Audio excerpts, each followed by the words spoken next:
안녕하세요. 마을과 자치협동조합의 이영배라입니다. 반갑습니다. 예, 반갑습니다. 오늘은 마을관리 사회자협동조합 설립 운영 사례에 대한 이야기를 드릴 건데요. 오늘은 제가 두 군데의 마을관리 사회자협동조합을 소개해 드릴 겁니다. 하나는 대전에 있는 안녕마을 마을관리 사회자협동조합이고요. 또 하나는 부산 영도구의 봉산마을 마을관리 사회자협동조합입니다. 자, 그러면 제가 두 군데의 마을관리 사회자협동조합을 소개해 드리도록 하겠습니다. 안녕마을 마을관리 사회자협동조합입니다. 자, 여기는 대전 유성구고요. 오운동의 오른쪽에는 카이스트가 있고요. 왼쪽에는 충남대가 있고 양쪽에 대학교가 있는 곳에 사이에 있는 곳입니다. 그래서 상대적으로 원룸들도 많고요. 그리고 상가도 많고 그런 곳을 특징으로 하고 있습니다. 여기는 우리 동네 살리기라는 사업을 진행했는 곳이고 사업은 작년에 끝이 났어요. 자, 여기서 어떤 사업을 하고 있는지 같이 한번 보도록 하겠습니다. 여기 사진에 보이시는 것이 안녕센터예요. 도시에서는 재생사업을 하기가 쉽지 않죠. 왜? 땅값이 너무 비싸서. 여기도 사업에 대한 다양한 고민을 하다가 결국은 여기는 어떻게 했냐면 여기에 있던 공원을 파서 그 안에 주차장을 만들고요. 52면의 주차장을 만들고 다시 덮어서 공원을 만들고 한쪽 편에 안녕센터라는 2층 건물을 지었습니다. 여기가 바로 안녕센터 건물입니다. 안녕센터 건물을 마을관리 사회자협동조합 위탁을 받아서 운영하고 있습니다. 자, 여기서 우리 공간을 한번 보면은요. 지하 1층, 지상 2층이에요. 지하는 아까 말씀드린 대로 주차장이고요. 그 다음에 1층에는 커뮤니티 공간, 그 다음에 아동 친화 공간, 2층엔 공유 오피스와 쉐어하우스 이렇게 구성이 되어 있습니다. 이 쉐어하우스는 창업 청년들을 중심으로 쉐어하우스인데요. 왼쪽에 4개 룸, 오른쪽에 4개 룸. 그래서 남자 4명, 여자 4명, 총 8명에 거주할 수 있는 쉐어하우스고 그다음에 중앙에 있는 곳에는 이제 공유 오피스가 들어서는데 여기에는 이제 각자 이제 책상과 그다음에 뭐 같이 쓸 수 있는 사무 기기들이 구성되어 있는 곳입니다. 여기를 전체를 이제 관리 위탁으로 받아서 운영을 하고 있습니다. 앞으로 설명드린 곳들이 사실은 다 관리 위탁으로 운영하는 특징들을 가지고 있습니다. 그래서 여기 같은 경우는 위탁 자격을 공고를 할 50% 이상이 마을 주민이 참여하는 조합에다가 주었기 때문에 마을관리 사업이 좀 더 우선적으로 받을 수가 있었습니다. 그리고 여기는 그 조례를 개정을 해서 임대료를 면제, 그 다음에 관리 위탁을 할 수 있도록 조례 개정을 통해서 마을관리 사회자협동조합이 운영비를 지원을 받으면서 조례를 개정해서 운영을 하고 있습니다. 좀 더 세부적인 공간 사용을 보겠습니다. 여기는 2층입니다. 아까 말씀드린 대로 양쪽에 쉐어하우스가 있고요. 또 중앙에 공유 오피스가 있습니다.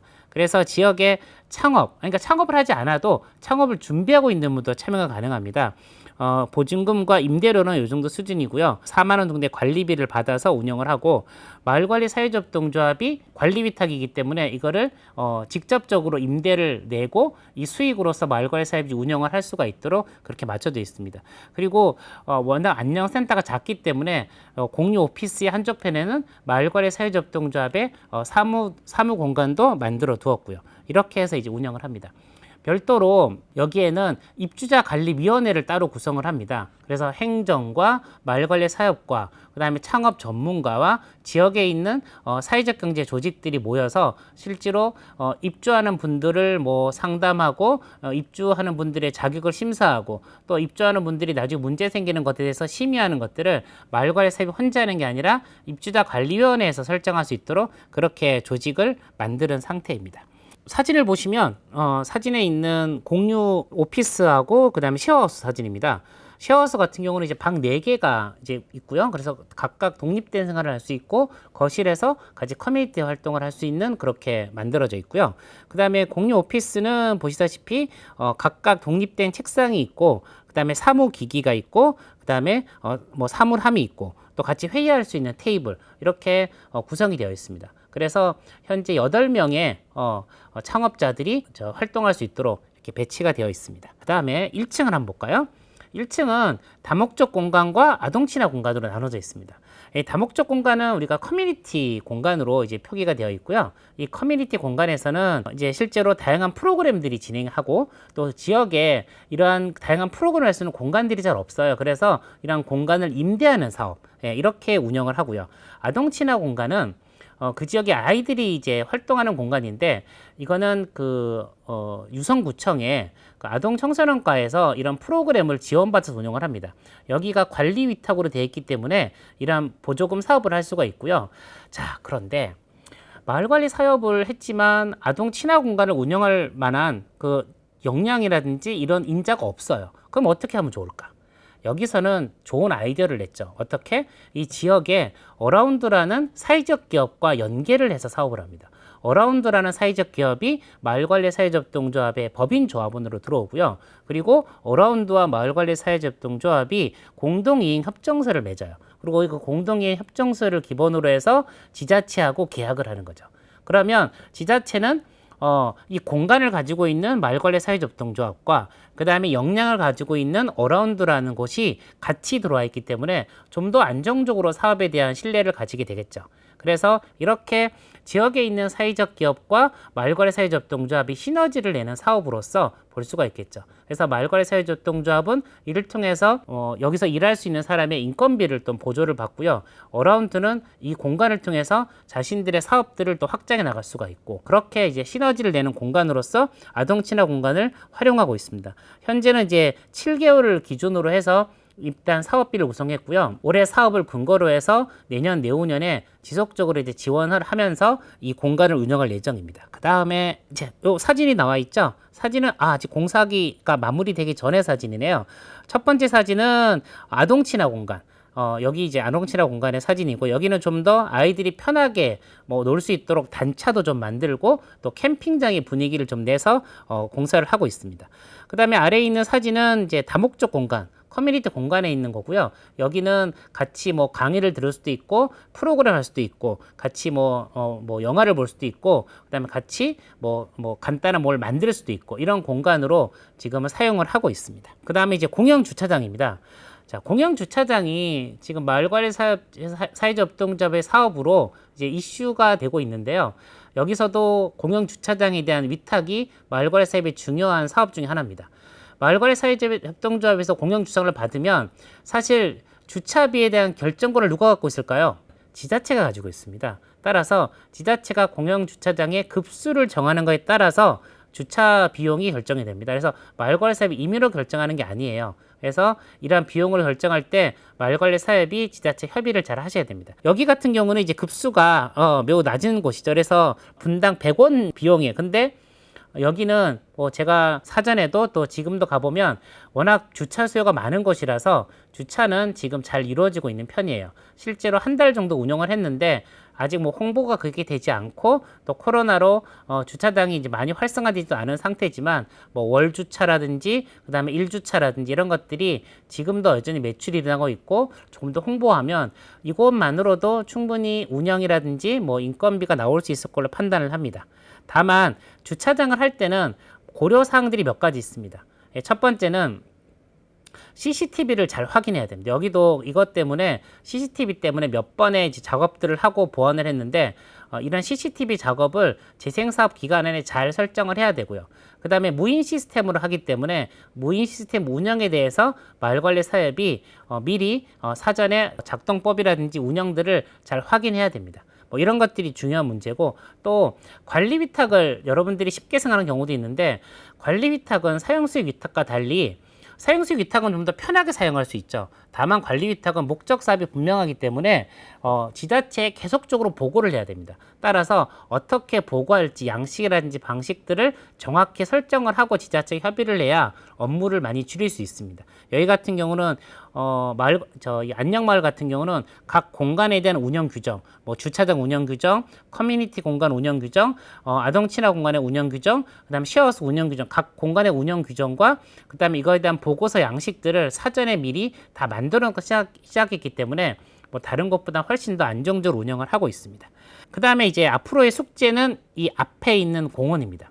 다른 곳에 비해서 이 안녕마을은 이제 공간이 이렇게 많지는 않죠. 근데 이제 안녕마을 마을관리 사회조합동조합은 이런 커뮤니티에 대한 확장성을 고민하고 있습니다. 따라서 이 안녕센터의 운영뿐만 아니라 만들어진 공간, 특히 이 공원에 대한 활용을 많이 고민하고 있습니다. 그래서 여기서 프리마켓도 하고 문화행사도 하고, 물론 이제 코로나 때문에 많이 못하고 있지만 코로나 끝나고 나면 이걸 통해서 지역에 있는 주민들과 연계하고 확장하는 고민들을 하고 있습니다. 이번에는 이제 부산으로 가볼까요?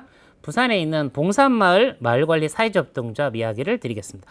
여기도 우리 동네 살리기네. 어떻게 오늘 제가 소개해드린 두 군데가 다 우리 동네 살리기를 소개해드리고 있습니다.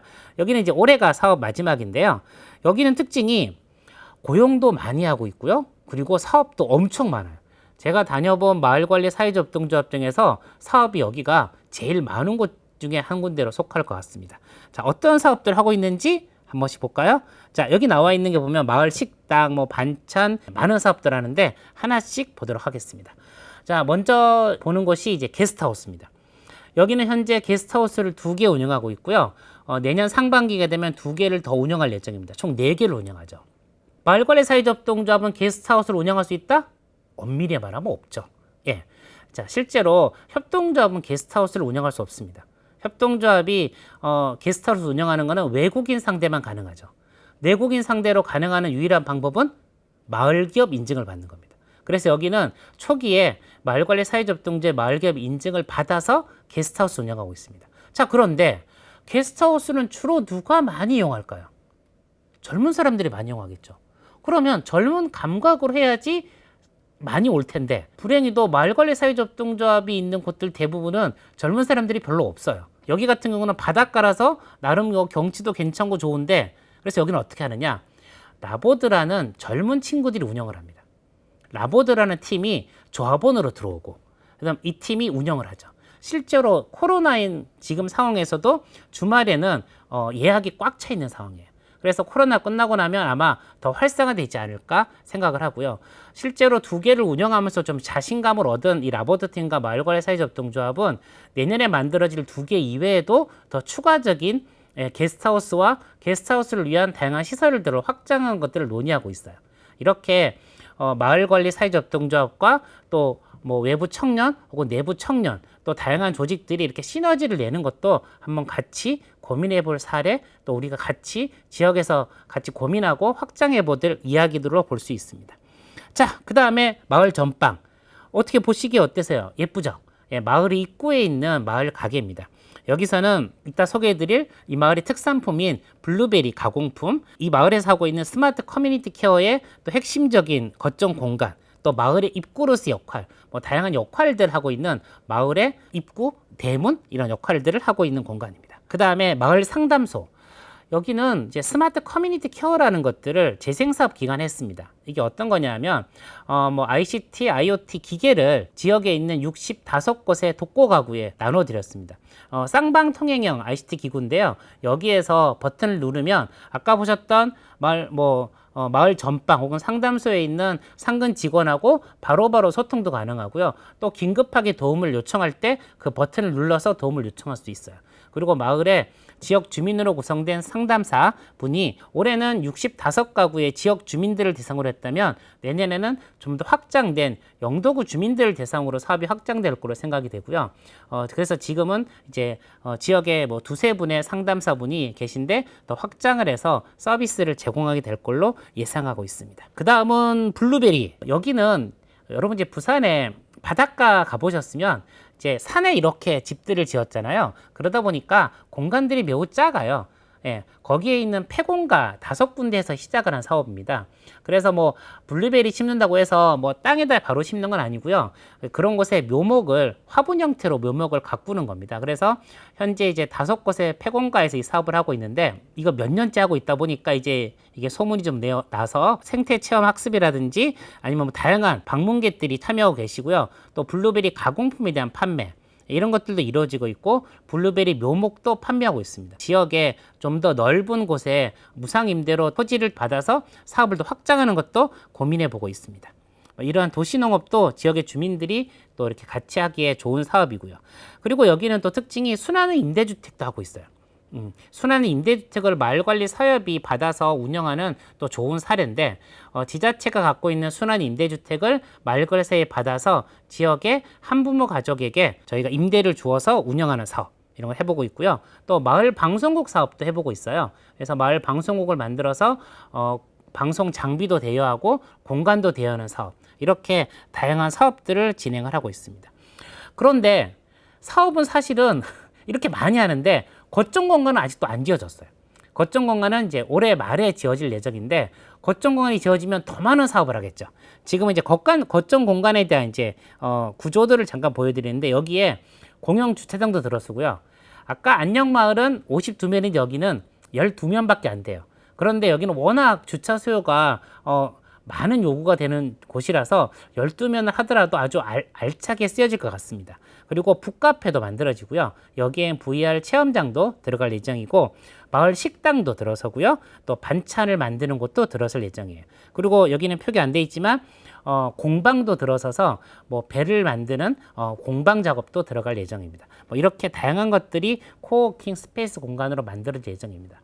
자, 그러면 아까 우리가 안녕마을의 숙제는 앞에 공원 공간을 활용하는 거였다면 여기에 만들어질 지금 봉산마을의 숙제는 두 가지예요. 한 가지는 공패를 이용해서 빈집 줄게 살로 올래라고 해서 청년들이 이제 8개의 가게를 8개의 사업을 운영하는 게 있는데 이것들을 어떻게 하면 마을관리 사회접동조합과 시너지를 낼 건지가 첫 번째 숙제. 그래서 이들이 함께 모여서 프리마켓도 하고 또 함께 모여서 마을 로드도 만들고 함께 모여서 다양한 뭐 프로젝트를 진행하는 것들을 지금 같이 고민하고 있고 두 번째는 워낙 공간이 없는 곳인데 여기에 버스 정류장이 이제 옮겨가서 폐쇄된 곳이 공간이 올해 생겼어요. 그래서 이 공간을 어떻게 활용할 것인가가 또 하나의 숙제죠. 여기를 이제 앞에 쭉 설명드린 바와 같이 지역의 주민과 청년이 또 공간을 어떻게 하면 다양하게 시너지를 낼 것인지를 숙제를 같이 풀어보고 있습니다. 자, 오늘 보여드린 제가 두 군데 소개해드렸죠. 대전의 안녕마을 마을관리사회접동조합, 그 다음 부산 영도구의 봉산마을 마을관리사회접동조합. 이 두 군데의 특징이 뭘까요? 뭐 두 군데 아니더라도 전체적으로 마을관리사회접동조합이 그래도 안정적으로 굴러가는 것들의 특징을 함께 정리해 본다면 첫 번째는 위탁 부분에 대한 것들을 지자체하고 잘 협의하고 만들어 간다는 것. 그래서 관리 위탁 부분들에 대한 고려들을 함께하는 것들을 특징으로 볼 수 있습니다. 또 말씀드린 대로 그렇게 돼야지 쉐어하우스도 운영할 수 있고요. 그 다음에 순환의 임대주택도 운영할 수 있고 이렇게 지자체하고 위탁에 대한 다양한 논의들을 통해서 마을관리 사회접동조합 할 수 있는 다양한 방법들을 고려해 보는 거. 또 주차장도 마찬가지죠. 이런 것들이 첫 번째고 두 번째는 협업이죠. 안녕마을도 마찬가지고 그 다음에 봉사마을도 마찬가지고 어쨌든 이렇게 다양한 지역사회의 뭐 사회적 경제 조직, 뭐 사회적 기업이든 아니면 청년 조직이든 이렇게 조직이 마을관리 사회접동조합과 시너지를 낼 수 있는 마을관리 사회접동조합 혹은 지역에 있는 주민들이 모든 걸 다 해야 된다 이렇게 말할 수는 없겠죠. 어쨌든 간에 이런 공간들을 다양하게 활용하기 위해서 다양한 네트워크들, 다양한 조직과 연결을 통해서 서로 간에 윈윈 될 수 있는 시너지를 만드는 협업하는 과정들이 이러한 특징들을 보여줍니다. 세 번째는 사무국입니다. 마을관리 사회접동조합의 특징은 사무국입니다. 마을관리 사회접동조합이 지속 가능하려면 사무국이 제대로 돌아가야 됩니다. 결국 안녕마을, 봉산마을도 사무국이 안정적으로 돌아간다는 특징을 가지고 있습니다. 안녕마을은 사무국장이 뭐 이런 역할들을 많이 해본 분이 그러니까 젊은 분이 사무국 역할을 잘 해주고 계시고요. 그다음 봉산마을은 특징이 사무국에 상근자가 2명이나 있습니다. 그래서 이러한 사업들을 조율을 하고 있습니다. 결국은 이러한 사무국이 지속 가능할 수 있도록 안정적으로 꾸려주는 거. 안정적으로 꾸려준다는 말은 운영할 수 있는 뭐 비용이라든지 운영할 수 있는 체계라든지 역할이라든지 이런 것들을 정확히 설정하는 것들이 필요하겠죠. 그래서 사무국을 잘 구성하는 것이 또 마을관리 사업의 핵심적인 과제입니다.